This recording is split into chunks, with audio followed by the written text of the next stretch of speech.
Hello friends and it's warm welcome to all of you in my Linux and AWS series. तो आज की video में हम लोग थोड़ा सा पहले रिकैप कर लेंगे 5 से 10 मिनट में। पहले जो भी हम लोगों ने किया है उसका हम लोग रिकैप कर लेंगे और उसके बाद हम स्टार्ट करेंगे वर्चुअल होस्टिंग। सो आज का वीडियो बहुत ही बेहतरीन बनने वाला है। इसमें आप लोग वर्चुअल होस्टिंग कैसे होती है वो आप पूरा समझ जाएंगे।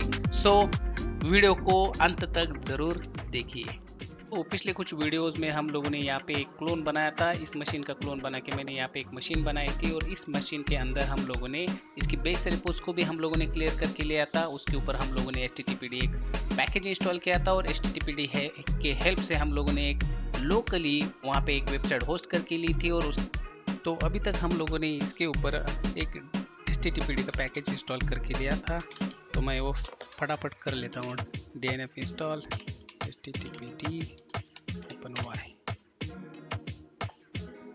इसके बाद हम लोगों ने यहाँ पे एक index.html नाम की फाइल बनाई थी cd var www और यहाँ पे एक फोल्डर रहेगा। इसके अंदर हम लोगों ने एक index.html नाम की एक फाइल बनाई थी। तो मैं यहाँ पे एक index.html नाम की फाइल बना के ले रहा हूँ। और इसमें हम लोगों ने कुछ कोड भी लिखा था। तो मैं फटाफट इसमें एक सिंपल सा एक कोड लिखूंगा। तो यहाँ पे मैंने जस्ट कुछ लाइंस लिखे हैं और हम लोग इसको देखेंगे अपने वेब ब्राउज़र के ऊपर। तो उसके लिए मुझे क्या करना पड़ेगा, बाय डिफ़ॉल्ट HTTPD में पोर्ट 80 इनेबल रहता है। फिर भी हम लोग क्या करेंगे, फायरवॉल में हम लोग उसको एक बार चेक करेंगे और नहीं है तो उसको हम लोग क्या कर देंगे, उसमें ऐड करके ले लेंगे। तो यहाँ पे आप लोग देख सकते हैं यहाँ पे HTTPD का पोर्ट ऐड नहीं है तो हम लोगों को वहाँ पे अपना पोर्ट ऐड करना पड़ेगा। तो मैं यहाँ पे अपना पोर्ट ऐड करके ले रहा हूँ और पोर्ट सक्सेसफुली ऐड हो चुका है। इसके बाद मैं एक बार फायरवॉल को रीलोड करके ले लेता हूँ। Firewall reload. तो ये मेरा फायरवॉल रीलोड हो चुका है और एक बार मैं अपनी रिस्टार्ट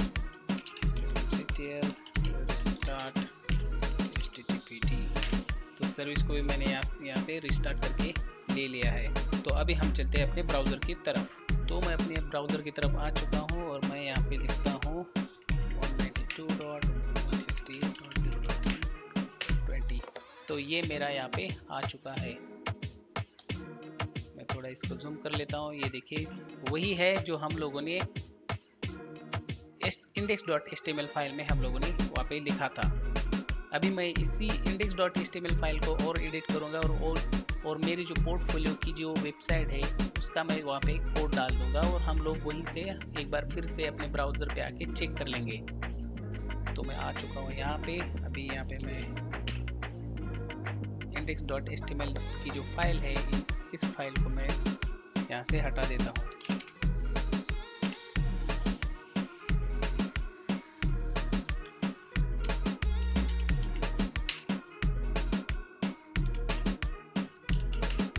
पास यहाँ एक भी फाइल नहीं। तो अभी मैं क्या करूँगा, मेरा जो पोर्टफोलियो का जो कोड है मैं उस कोड को यहाँ पे ऐड कर देता हूँ। तो मैं यहाँ पे आया, यहाँ से मैंने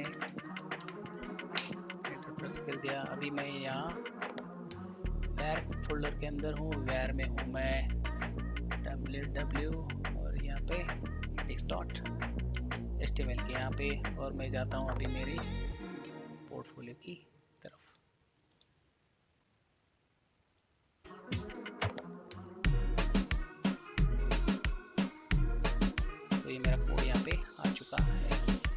अभी मैं इसको एक बार फिर से ले करके देखता हूँ। तो यहाँ पे मेरी पूरी फाइल्स आ चुकी है। तो फिर से एक बार मुझे क्या करना पड़ेगा, systemctl start HTTPD।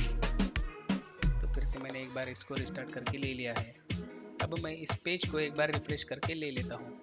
तो ये देखिए ये है मेरी पोर्टफोलियो की वेबसाइट जो कि यहाँ पे जो ये डीम हो रहा है, ये जो रन हो रहा है, सब कुछ यहाँ पे वर्किंग हो रहा है।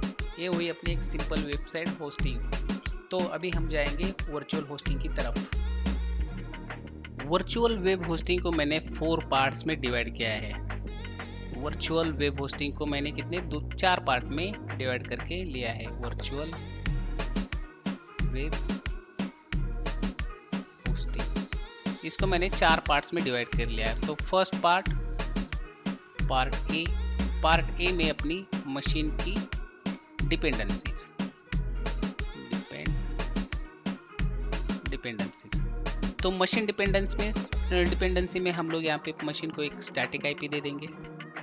उसके बाद मशीन को हम लोग एक होस्ट नेम असाइन कर देंगे, मशीन को एक होस्ट नेम असाइन कर देंगे और इसमें ही हम लोग मशीन को एक बार रिबूट करके ले लेंगे, ठीक है। और सेकंड पार्ट बी ऐसा कर देंगे हम लोग, ठीक है। तो सेकंड पार्ट में हम लोग जो पैकेज की डिपेंडेंसी या सॉफ्टवेयर वाली डिपेंडेंसी जो बनने वाली है उसको हम लोग यहाँ पे लेके आ जाएंगे, ठीक है। तो हम लोगों को कौन से पैकेज लगने वाले हैं यहाँ पे, HTTPD एक पैकेज लगेगा और अपना ओपन SSL और इसी का ये पार्ट है मॉड SSL। ये दो हम लोगों को वहाँ पे लगने वाले हैं। तो इसी सेकंड पार्ट में हम लोग क्या कर लेंगे, इस ओपन SSL पैकेज की हेल्प से हम लोग यहाँ पे एक पब्लिक सर्टिफिकेट और प्लस यहाँ पे एक प्राइवेट की बना लेंगे, ठीक है। अभी तीसरे पार्ट में पार्ट नंबर 3, ये सबसे इंपॉर्टेंट वाला पार्ट है। पार्ट सी जो है या पार्ट 3 जो है ये सबसे इंपॉर्टेंट वाला पार्ट है। यहाँ पे हम लोग कॉन्फ़िगरेशन देखने वाले हैं। यहाँ पे हम लोग क्या करने वाले हैं, कॉन्फ़िगरेशन देखने वाले हैं। कॉन्फ़िगरेशन जो भी हम लोगों को कॉन्फ़िगरेशन करना है हम लोग पार्ट सी के अंदर करेंगे। तो यहाँ पे कौन सी कॉन्फ़िगरेशन बनने वाली है, फर्स्ट ऑफ ऑल हम लोग जाएंगे var /www/html ये कैपिटल नहीं है स्मॉल ही है, HTML। इस डायरेक्टरी में हम लोग हमारी जो वेबसाइट्स जो हम लोगों को होस्ट करनी है उस वेबसाइट्स की जो फोल्डर्स या उस वेबसाइट की जो डायरेक्टरीज रहेगी उस डायरेक्टरी को हम लोग क्या कर देंगे यहाँ पे रख देंगे। समझिए वेब 1 है, वेब 2 है या 3, 4 जितनी भी अपनी वेबसाइट्स रहेंगी उतनी। तो हम लोग यहाँ पे अभी फिलहाल के लिए 2 ही रख देंगे, वेब 1 और वेब 2।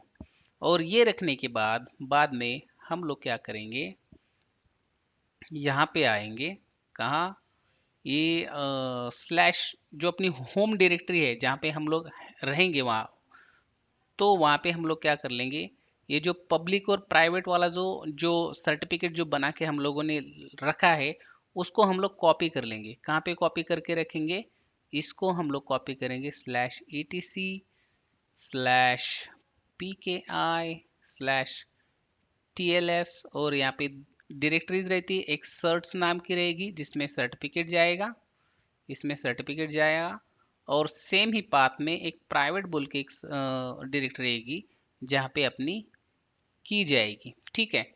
ये दोनों हुआ। अभी इसके बाद हम लोग क्या कर देंगे, हम लोग SSL की जो फाइल है अपनी जो कि ETC के अंदर रहेगी, ETC HTTPD यहाँ पे है conf.d और इसके अंदर अपने को एक ssl.conf इस नाम की एक डायरेक्ट फाइल मिलेगी। तो ये सर्टिफिकेट और ये जो की है इसकी एंट्री हम लोग क्या कर देंगे, इस फाइल के अंदर कर लेंगे with the proper name with the proper path, ठीक है।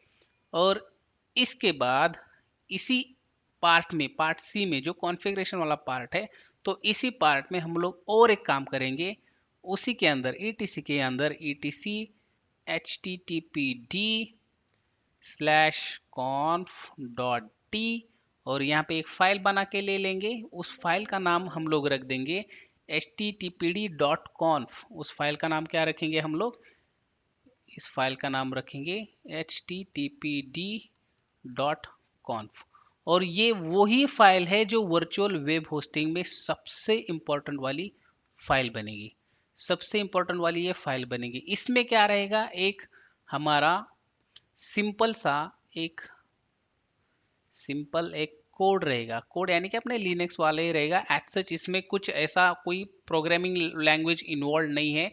बस हम लोग यहाँ पे क्या डिफाइन करेंगे कि भाई ये कौन से वर्चुअल पोर्ट के ऊपर काम करेगा, इसके अंदर सर्वर का नाम क्या रहेगा, इसकी जो सर्टिफिकेट की फाइल, इसकी जो की वाली फाइल कहाँ पे है, और इसका जो डॉक्यूमेंट है, डॉक्यूमेंट मीन्स ये कहाँ पे है, ये वाला, ये जो वेबसाइट जो आप वहाँ पे होस्ट कर रहे हो, तो उसका जो भी है index.html रहेगा, उसमें इमेजेस रहेगी, उसमें कुछ चीज़ें भी रहेंगी जो कि CSL से रिलेटेड रहेगी, वो सब कुछ जो वेबसाइट का रहेगा, उस वेबसाइट की डायरेक्टरी भाई कौन से पाथ में है, ये चीज़ें हम लोग इस httpd.conf इस फाइल में हम लोग उसको डिफाइन करके रखेंगे।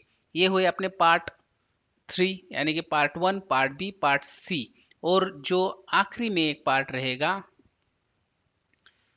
पार्ट डी, जिसको हम लोग बोलेंगे, पार्ट डी में हम लोग एक जनरल मैकेनिज्म, ये सब कुछ चलने के लिए जो हम लोगों को लगने वाला है, तो उसके लिए हम लोग क्या करेंगे, एक बार /etc के अंदर, होस्ट के अंदर हम लोग इनकी एंट्री कर लेंगे। एंट्री कैसे रहेगी, यहाँ पे अपने मशीन का IP रहेगा और उसके अगेंस्ट में उसकी यहाँ पे डोमेन नाम रहेगा। ठीक है, तो ये हुई HTTPD, जिसको हम लोगों ने अपनी मेन वाले प्रोजेक्ट में, इसको हम लोगों ने लोकल DNS नाम से मैंने यहाँ पे वहाँ पे बताया था। तो ये हो गया। इसके बाद हम लोग क्या करेंगे, एक बार अपनी HTTPD नाम की जो सर्विस है, इसको एक बार हम क्या कर लेंगे, रिस्टार्ट करके लेंगे। तो इस वीडियो को मैं यहीं तक ही स्टॉप कर लेता हूं, और आगे की वीडियो में हम लोग देखेंगे पूरा टर्मिनल के ऊपर पूरा ही कॉन्फ़िगरेशन, जो हम लोगों ने वर्कफ्लो जो यहाँ पे बनाया है उस हिसाब से हम लोग पूरा कॉन्फ़िगरेशन करके देखेंगे। सो तब तक के लिए bye and see you in the next video.